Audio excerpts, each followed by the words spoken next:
Hello everyone. हम लोग last video में पढ़े थे interference by reflected and transmitted beam ना। आज हम लोग को रिफ्लेक्टेड एंड ट्रांसमिटेड बीम का जब पढ़े थे 2 म्यू टी कॉस आर, ठीक है। 2 mu t cos r is equal to minus n lambda, ये पार्ट डिफरेंस देखे थे, ठीक है। पार्ट डिफरेंस देखे थे ना, रिफ्लेक्टेड का देखे थे। अगर ट्रांसमिटेड का देखे थे तो डायरेक्टली आ रहा था 2 म्यू टी कॉस आर, और ये हमारे पास एक थिन फिल्म था, इसे था ना, इसका थिकनेस हमारा टी था, ठीक है। जहाँ पे म्यू इसका रिफ्लेक्टिव इंडेक्स है और आर हमारा एंगल ऑफ रिफ्रैक्शन है ना। अच्छा, आज हम लोग को ये पढ़ना है, ठीक है, हम लोग को ये सारी चीज़ें पढ़नी है किसका, वेज शेप्ड एयर फिल्म, ठीक। कि अगर वेज, जैसे ये हम लोग पढ़े थे, ठीक है, ये भी एयर फिल्म था, ठीक है, देखिए ये भी एयर फिल्म था, ये भी एयर फिल्म है, ठीक। लेकिन इसमें इनके बीच का जो डिस्टेंस टी है वो कांस्टेंट था, लेकिन इसमें बीच का यहाँ पे टी की वैल्यू देखिए, यहाँ पे थिकनेस कितना है, टी की वैल्यू हमारी 0 है, यहाँ पे टी और बड़ा और बड़ा और बड़ा और बड़ा। तो इसमें जो पिछला वाला आप लोग केस देखे थे उसमें थिकनेस जो टी था वो कांस्टेंट था, लेकिन इसमें थिकनेस कॉन्टिन्यूसली क्या हो रहा है, चेंज हो रहा है, बस इसमें। अच्छा, फिर वही पुराना काम कि इस पे लाइट ऐसे इंसिडेंट होगा, ठीक है। फिर ये नॉर्मल हमेशा परपेंडिकुलर होता है, एक पार्ट रिफ्लेक्ट होगा, एक पार्ट हमारा ट्रांसमिट होगा, ठीक है। फिर ये इस सरफेस पे आएगा, फिर रिफ्लेक्ट होगा, फिर नॉर्मल ड्रॉ करेंगे, फिर रिफ्लेक्ट होके कहीं आएगा, फिर कुछ ट्रांसमिट होगा, ठीक है, ऐसे तो होगा, ठीक है। तो ये दो रिफ्लेक्टेड है ना, 1 और 2, ठीक। यहाँ पे इंटरफेरेंस जो होगा बाई रिफ्लेक्टेड बीम, ठीक है, एंड बाई ट्रांसमिटेड बीम होगा ना।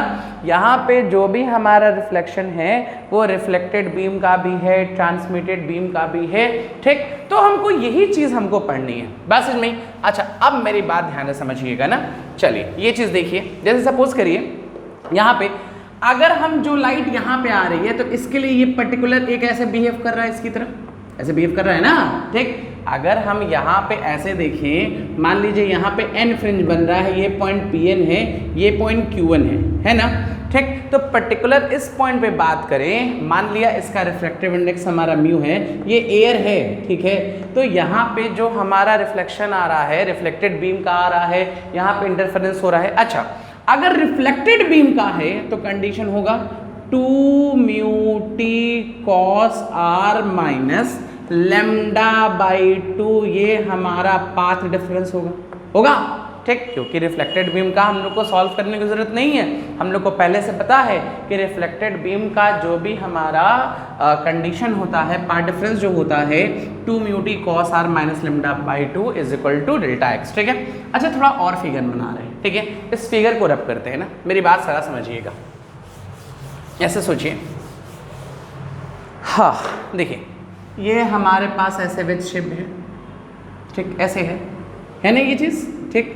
ये हमारा O है, ये A है, 2 ग्लास प्लेट हैं, ठीक है, बीच में एयर पैक है, ऐसे एयर है, ठीक है, ऐसे है, ठीक, ऐसे है, ऐसे कुछ है, ठीक है, ऐसे कुछ है ना, ये ऐसे है, ठीक, ऐसे है।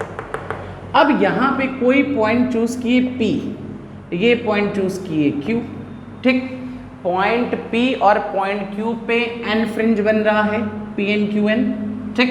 मान लिया एक हम पॉइंट चूज कर लिए P, एक पॉइंट चूज कर लिए Q, इस पे जो फ्रिंज बन रहा है N फ्रिंज बन रहा है। अच्छा, हम लोग जानते हैं, क्या जानते हैं, 2 mu t cos r minus lambda by 2 होगा, ठीक है। ये हमारा क्या होगा, पार्ट डिफरेंस होगा कि नहीं होगा, ठीक। अगर मैक्सिमा की बात करें, फॉर मैक्सिमा, ठीक है, तो मैक्सिमा के लिए लिख सकते हैं 2 म्यू टी कॉस आर, ठीक, माइनस लेमडा बाई 2, इसके जगह कितना लिखेंगे, एन लेमडा उधर जाएगा तो क्या बचेगा, n प्लस हाफ लेमडा बचेगा। ये हमारा कंडीशन मैक्सिमा का पढ़ चुके हैं, कौन से बीम का, रिफ्लेक्टेड बीम का। अच्छा, फॉर एयर, ठीक है, एयर के लिए जो रिफ्रैक्टिव इंडेक्स होता है एयर का 1 होता है, R बहुत छोटा है मतलब 0 है, तो अगर यहाँ रखें 2 म्यू की जगह 1 टी कॉस आर कॉस 0 की वैल्यू 1, इसको लिखे आ गया n प्लस हाफ लेमडा आ गया, ये चीज़ आया, ठीक। 2t की वैल्यू जो आई है n प्लस हाफ लेमडा आ गया है, ठीक। अच्छा, अब हम इसी को लेके कर रहे हैं ना, ये तो पुराना केस है, एयर के लिए 1 रखे हैं, आर बहुत छोटा है इसलिए लगभग 0 है, तो cos 0 की वैल्यू 1 के आसपास होती है ना। अच्छा चलिए देखिएगा, अब मेरी बात समझिएगा, ठीक है। ऐसे देखिए, ऐसे हम लोग निकाले हैं, क्या निकाले हैं, 2t is equal to n plus half lambda, ठीक। ये हमारा क्या बना, nवें फ्रिंज का, nth फ्रिंज का। अब यहाँ पे ये थिकनेस के लिए अगर सॉल्व करें तो t की जगह, यही तो t है, तो t की जगह क्या लिख सकते हैं, ठीक, 2 तो रहेगा ही रहेगा, t की जगह Pn Qn is equal to कितना, n प्लस हाफ लेमडा, ठीक है। nth फ्रिंज के लिए आ गया Pn Qn। अच्छा n के बाद, जैसे दूसरे के बाद क्या आता है, तीसरा, तीसरे के बाद चौथा, चौथे के बाद पांचवा, n के बाद n प्लस 1, तो यहाँ पे आ गया, मान लीजिए ये ऐसे लिखते हैं, देखिए ये हमारा आ गया P, ठीक। फिर पॉइंट माने, ये nth फ्रिंज का था, ये n प्लस 1 का मान ले रहे हैं, ये हमारा किसका मान ले रहे हैं, Qn प्लस 1 का। तो अगर हम पूछें 2 Pn Qn, ठीक, सॉरी, इसको हम पूछें 2 Pn प्लस 1 और Qn प्लस 1 पूछते हैं, तो ये n फ्रिंज का था तो n लिए, n प्लस 1 का है तो n प्लस 1 लिखेंगे ना, n प्लस 1, n की जगह n plus 1 plus half lambda, ये चीज आया, ठीक है। Pn plus 1 Qn plus 1 n plus half lambda. इसी तरह अगर मान लीजिए एक और लेते हैं, मान लीजिए ऐसे लिखें, ठीक है, n प्लस 1 के बाद क्या आएगा, n plus 2, n plus 2 Qn plus 2 अगर पूछते हैं तो क्या लिखेंगे, 2, ठीक, Pn plus 2 Qn plus 2 is equal to, पहले n था तो n प्लस 1 था तो n प्लस 1, अब n प्लस 2 है तो n plus 2 plus half lambda, ठीक। इसको फर्स्ट मान लेते हैं, इसको सेकंड मान लेते हैं, इसको थर्ड मान लेते हैं, ठीक। ये nth फ्रिंज का है, ये n प्लस 1 फ्रिंज का है, ये n प्लस 2 फ्रिंज का है। अगर मान लीजिए हम 2 में से 1 को माइनस करते हैं, ठीक, इक्वेशन 2 में से 1 माइनस करें, मतलब इसमें से इसको माइनस करें तो 2 कॉमन आएगा ना, 2 कॉमन आएगा, क्या बचेगा, ब्रैकेट में Pn plus 1 Qn plus 1 minus Pn Qn is equal to, ठीक है। इस पूरे में से देखिए, इस पूरे में से ये माइनस करें, अगर इसमें से आप ये माइनस करोगे n से n कैंसिल हो जाएगा, हाफ से हाफ कैंसिल, बचेगा कितना, लेमडा, ठीक। तो ये 2 नीचे भेजें तो Pn plus 1 Qn plus 1 minus Pn Qn की वैल्यू लेमडा बाई 2 आ गई।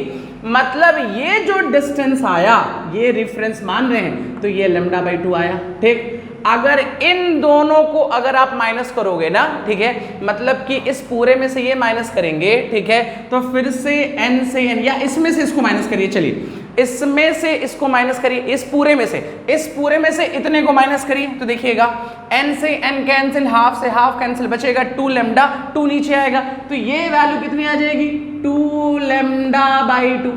ये जो वैल्यू आएगी कितनी आएगी, 2 लेमडा बाई 2।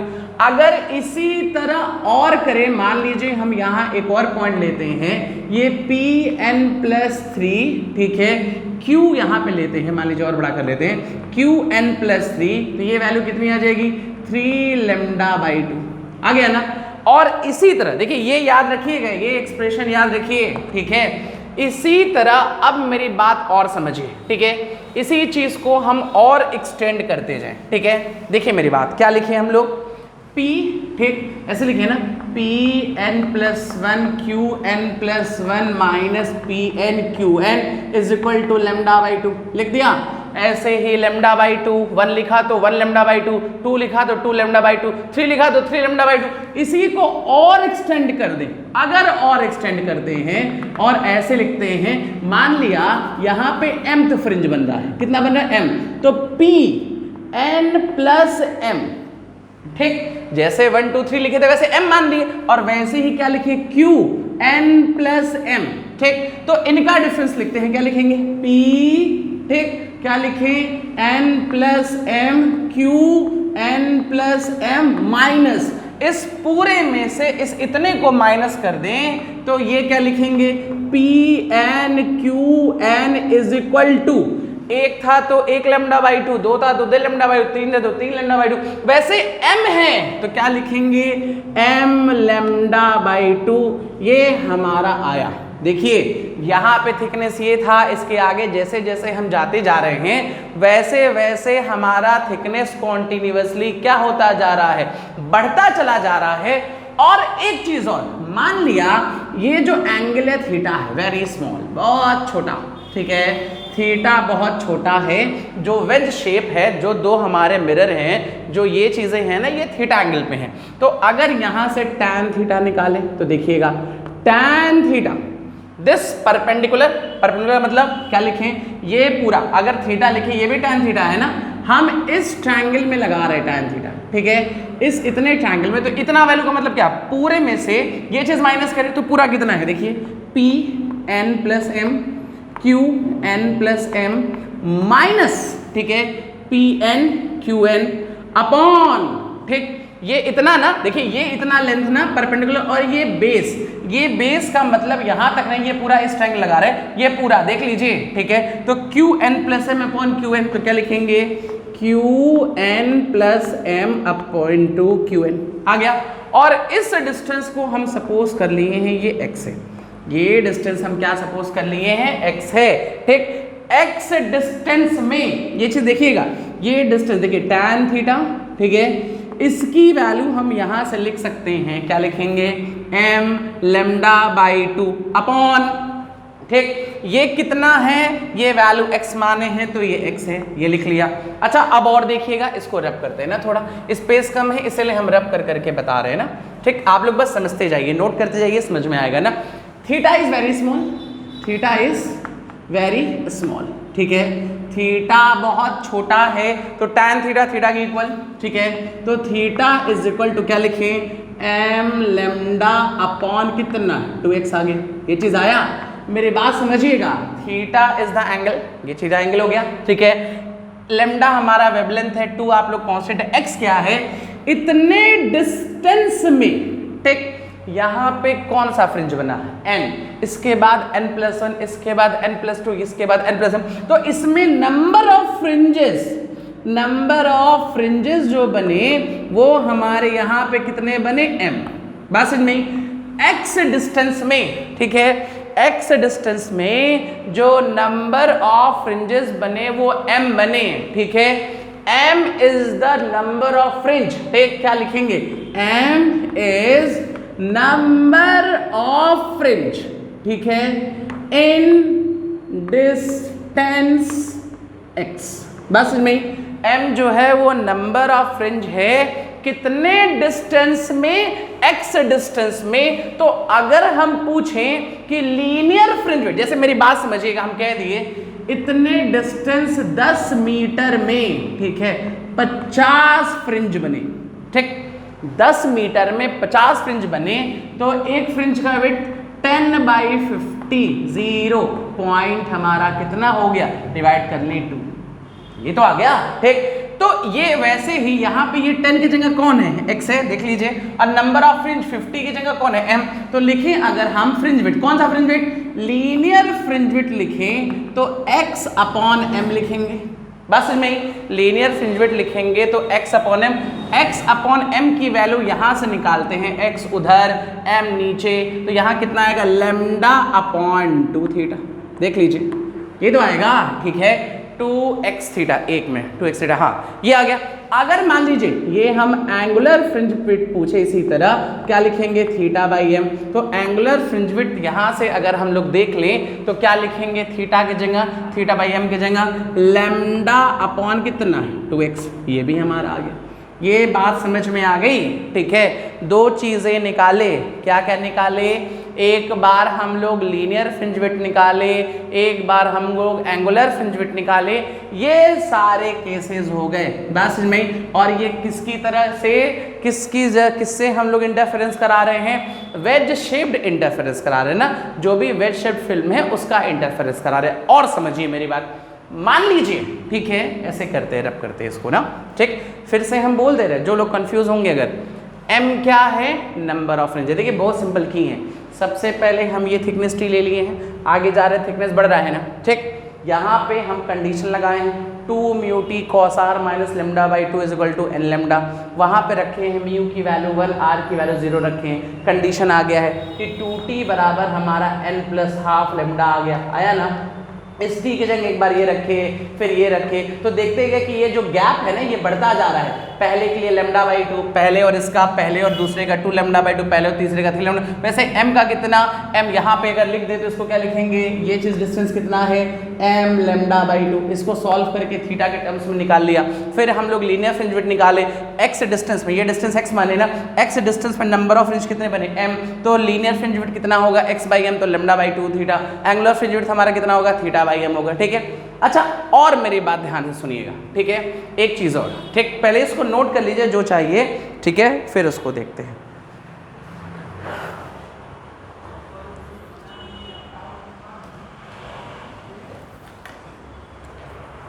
जो लोग चाहें नोट कर लेना, कोई कन्फ्यूज़न हो तो पूछ भी लीजिएगा, कमेंट में करके ज़रूर बताइएगा, उसको एक्सप्लेन कर देंगे, ठीक है। चलिए अब एक चीज़ और देखते हैं ना। मान लीजिए ऐसे, मान लीजिए हमारे पास वायर है, ऐसे ऐसे कोई वायर है, ठीक है। इस वायर का डायमीटर जो है d है, ठीक, और ये डिस्टेंस x है, x में फ्रिंज बन रहा है, तो ये ऐसे ज्वाइन करेंगे तो थीटा होगा ना। d क्या है, डायमीटर ऑफ वायर, ठीक है।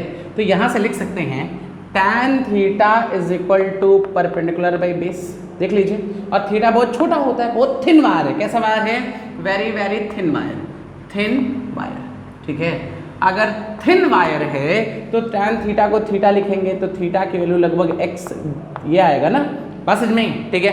tan theta is equal to perpendicular by x लिख सकते हैं। अच्छा, और एक चीज़ बात समझिएगा, ठीक है। यहाँ से हम क्या लिख सकते हैं, अगर ये थीटा है, ठीक है, यहाँ से थीटा की वैल्यू क्या लिखेंगे, यहाँ से theta is equal to m lambda by 2x, ठीक है। ये भी थीटा है, ये भी थीटा, इक्वेट कर लें, क्या लिखें, d by x is equal to m lambda by 2x, तो x से x कैंसिल हो गया। d की वैल्यू लिख सकते हैं m लेमडा बाई 2, जहाँ पे m क्या है, नंबर ऑफ फ्रिंज है, लेमडा क्या है, हमारा वेवलेंथ है, m क्या है, नंबर ऑफ फ्रिंज है। इस पूरे एक्सपेरिमेंट को यूज़ करके we can calculate diameter of thin wire. बात समझ में आई? यहाँ पे हम लोग क्या कैलकुलेट कर सकते हैं, डायमीटर ऑफ थिन वायर। अगर मान लीजिए इसमें एयर ना होके, ठीक है, एयर ना होके कोई मीडियम होता तो जहाँ पे म्यू की वैल्यू 1 रखे तो 1 नहीं रखते, उन सारे क्वेश्चन में हमारा म्यू भी आंसर आता। अच्छा, और देखिएगा मेरी बात, ठीक है, इसको रैप कर रहे हैं, ठीक, ठीक है। चलिए, डायमीटर हम लोग निकाल सकते हैं एक एक्सपेरिमेंट से ना। हम लोग ये देखिए, ठीक है, निकाले थे 2 mu t cos r is equal to n plus, या यही आया था हमारा, ठीक है, माइनस लेमडा बाई 2, ये पार्ट डिफरेंस आया था, ठीक है। अच्छा, ये मान लिए थे बहुत छोटा है, 1 मान लिए, 2 mu t minus lambda by 2 delta x, या तो इसको एन लेमडा कर लें तो 2 mu t is equal to n plus half lambda, ठीक। ये वैल्यू देखिए, अगर टी कांस्टेंट है, ठीक है, ये जो भी वेरिएशन होगा, ठीक है, ईच टाइम, ठीक, ईच टाइम, ठीक है, path difference is mu T, her bar path difference हमारा म्यू टी होगा, विच इज कांस्टेंट, जो कि हमारा कांस्टेंट है। अगर हर बार मान लीजिए हम म्यू टी देखें तो पाथ डिफरेंस हर बार म्यू टी होगा, जो कि म्यू टी कांस्टेंट है, कांस्टेंट पाथ डिफरेंस है, तो शेप ऑफ जो फ्रिंज होगा, शेप ऑफ फ्रिंज, ठीक है, फ्रिंज का शेप होगा ऐसे होगा, एक मिनट ना, फ्रिंज का शेप, ठीक है, ऐसा कुछ होगा,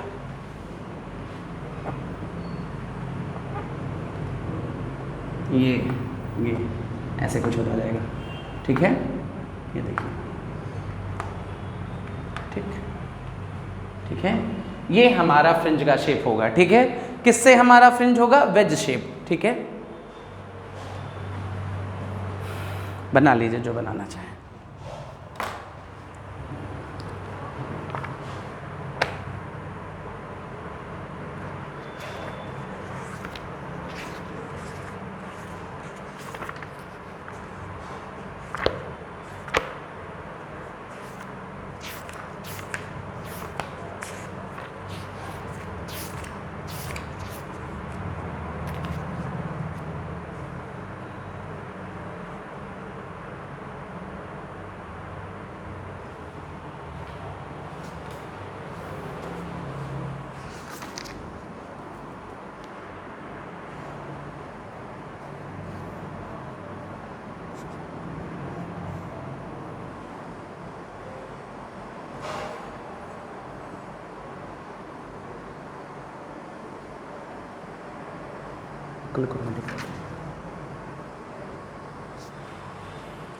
अच्छा हो गया।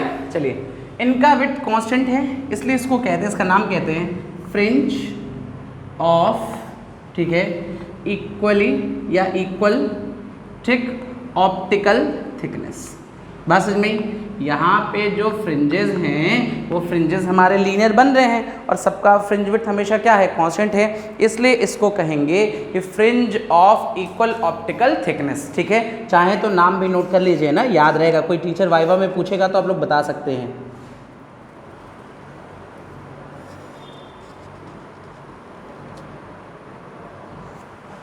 चलिए अब और सुनिएगा, मान लीजिए, ठीक है, इसमें हम लोग देखें कि अगर जो इंसिडेंट होने वाली लाइट है, मान लीजिए इंसिडेंट होने वाली लाइट है, सारी की सारी लाइट पैरेलल इंसिडेंट हो रही है, ये मान के चलिए, तो आर की वैल्यू कांस्टेंट रहेगी। ठीक है, तो जो फ्रिंजेस बनेंगे वो हमारे लीनियर बनेंगे, इनका फ्रिंज विड्थ कांस्टेंट रहेगा, इसको कह दिया fringe of equal optical thickness. और सारी लाइट पैरेलल होने के साथ मोनोक्रोमैटिक भी है। ठीक, मोनोक्रोमैटिक होने का मतलब सिंगल कलर है इसमें ना, मोनोक्रोमैटिक भी है, तो ये हमारे फ्रिंजेस हमारे लीनियर बन रहे हैं। फ्रिंजेस मान लीजिए कि इसके ऊपर आ रहा है व्हाइट लाइट। ठीक है, कौन सी लाइट आ रही है, व्हाइट लाइट। ठीक, व्हाइट लाइट आ रही है तो 7 कलर होगा, विब ग्योर होगा ना।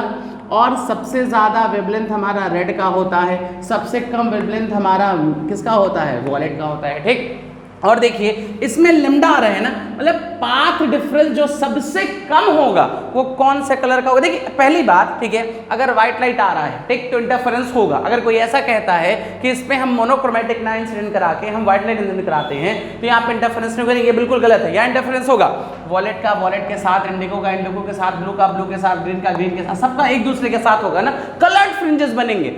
उन कलर्ड फ्रिंजेस में से, ठीक है, ये कलर्ड फ्रिंजेस बनेंगे, लिख दे रहे हैं, ठीक है, फॉर व्हाइट लाइट कलर्ड